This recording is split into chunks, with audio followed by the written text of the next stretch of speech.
Goeiedag. Ons gaan vanmôre lees daar uit Johannes 10 uit. As jy jou Bybel het, maak bietjie oop daar by Johannes 10. En ons praat die week oor hoe praat die Here met my.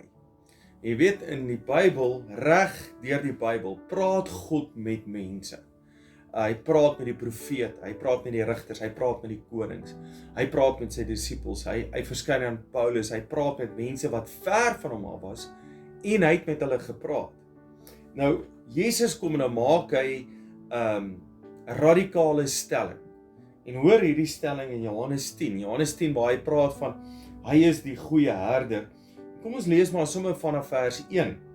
Hy sê, ek sê vir julle, wie nie by die hek van die kraal ingaan nie, maar by die ander kant af inklim, daardie man is 'n dief en 'n rower. Vers 2. Maar hy wat by die hek ingaan, is 'n herder van die skape. Vir hom maak die hekwagter oop en die skape luister na sy stem. Daar is die woord luister na sy stem.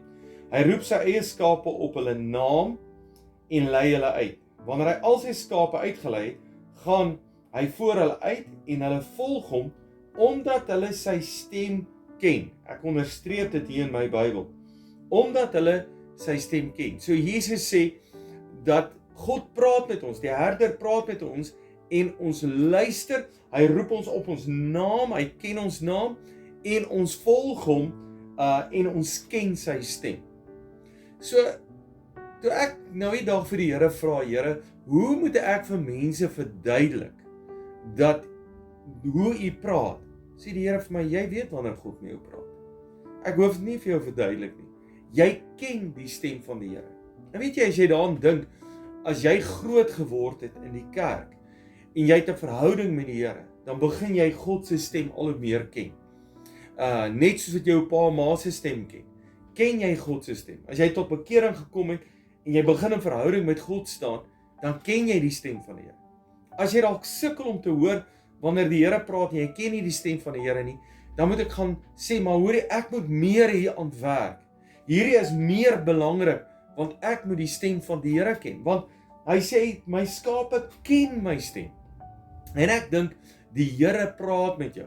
Nou, ek dink God praat altyd. Mense dink dat God bly stil in hulle lewe. Dis nie die waarheid nie. God praat altyd, hy's altyd besig om te praat. En wat ek agterkom is, dit voel vir my of die Here partykeer baie sag praat. As die Here net 'n slag my 'n harde klap gee, en sê, word wakker, maar die Here praat sag met ons. Want as hy skreeu en hard praat, gaan ons bedreigd voel.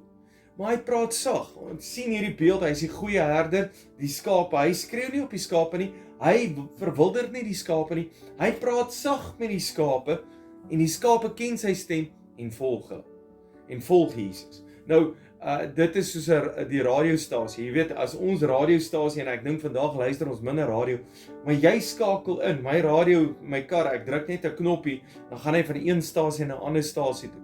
Dat al die radiostasies saai uit die heeltyd.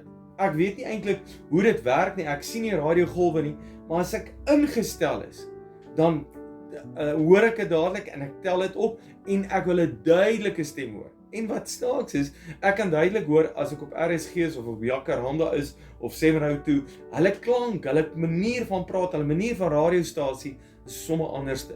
As jy DStv vat, hoeveel kanale is daar nie by jou nie? As jy YouTube vat, hoeveel kanale is nie daar nie? Hulle saai die hele tyd uit. Maar wanneer jy ingeskakel is. Nou ek onthou as 'n kind, my pa het 'n oom gehad wat hier by Sterkfontein, Sterkrivier geboer het, net buite naby tussen Naboom en Potties, net buite Potties. Ek kan nie eens reg onthou as kind het hulle daar geboer. En dan nou op 'n Sondag was die kerk te ver, dan kuier ons daar en dan moet ons kerk luister.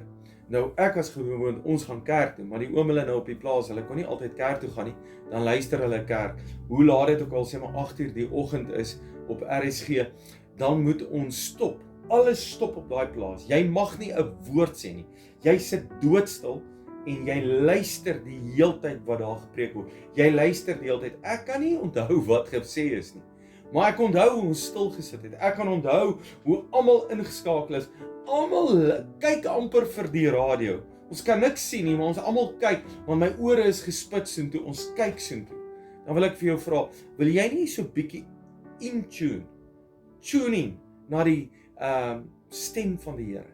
Wil jy nie, daarom is dit belangrik dat jy stil raak, alles neersit en tyd maak. En ek vra jou, moenie net hierdie boodskap so in die verbygang luister nie. Maak regtig tyd om met die Here te wees. Maak regtig tyd om in te skakel by die Here. Dankie dat jy luister. Ons gaan nou 'n paar minute musiek speel en net daarso skakel so 'n bietjie in op God se stem.